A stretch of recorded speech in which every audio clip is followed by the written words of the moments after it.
బ్రిటన్లో మరో breaking news చూస్తున్నాం. ముఖ్యమంత్రి చంద్రబాబు తిరుమలలో రెండవ రోజు పర్యటన కొనసాగుతోంది. ఈ సందర్భంగా వకుళమాత వంటశాలను ఆయన ప్రారంభించారు. అంతకుముందు టీటీడీ అధికారులతో ఆయన సమీక్ష సమావేశం నిర్వహించారు. ఈ సమావేశానికి మంత్రి Anam Ramanarayana Reddy, TTD EO, additional EO, వివిధ విభాగాల అధికారులు హాజరయ్యారు.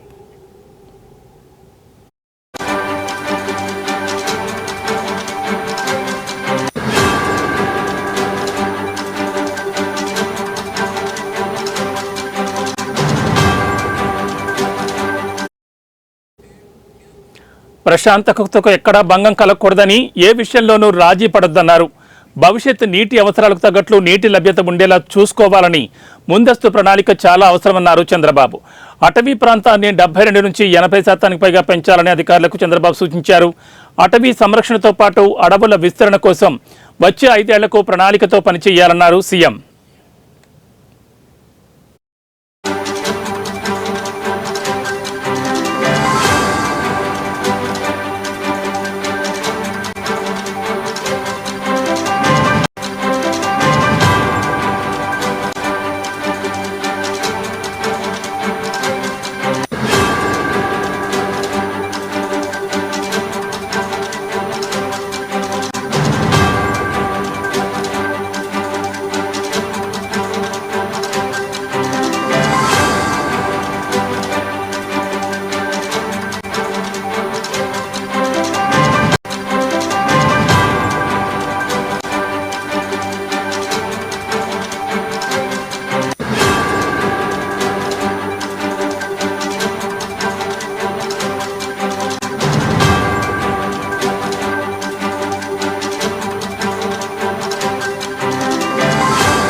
బయోడైవర్సిటీ పరిరక్షణకు తీసుకుంటున్న చర్యలపై వివరాలను అడిగి తెలుసుకున్నారు.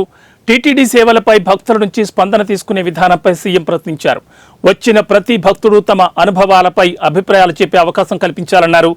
భక్తుల సూచనలు, సలహాలు ఆధారంగా సేవలపై టీటీడీ పనిచేయాలన్నారు. ఒక్క టీటీడీలోనే కాకుండా అన్ని దేవాలయాల్లో భక్తుల అభిప్రాయాలు తీసుకునే విధానం తీసుకురావాలని మంత్రి ఆనం రామనారాయణ రెడ్డికి సూచించారు.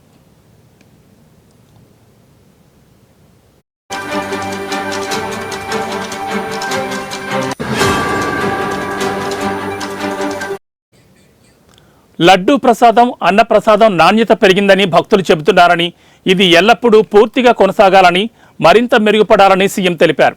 ప్రసాదాల తయారీలో వాడే పదార్థాల నాణ్యత బాగుండేలా చూడాలని, అత్యుత్తమ పదార్థాలు మాత్రమే వాడాలన్నారు. తిరుమలలో వీఐపీ సంస్కృతి తగ్గాలని, ప్రముఖులు వచ్చినప్పుడు హడావిడి కనిపించకూడదన్నారు. సింపుల్గా, ఆధ్యాత్మిక ఉట్టిపడేలా అలంకరణ ఉండాలని, ఆర్భాటం, అనవసరం ఏం వద్దన్నారు. టీటీడీ సిబ్బంది భక్తుల పట్ల గౌరవంగా వ్యవహరించాలన్నారు. దేశ విదేశాల నుంచి వచ్చేవారని గౌరవించుకోవాలన్నారు. భక్తులు సంతృప్తితో, అనుభూతితో కొండ నుంచి తిరిగి వెళ్లాలని సీఎం చంద్రబాబు తెలిపారు.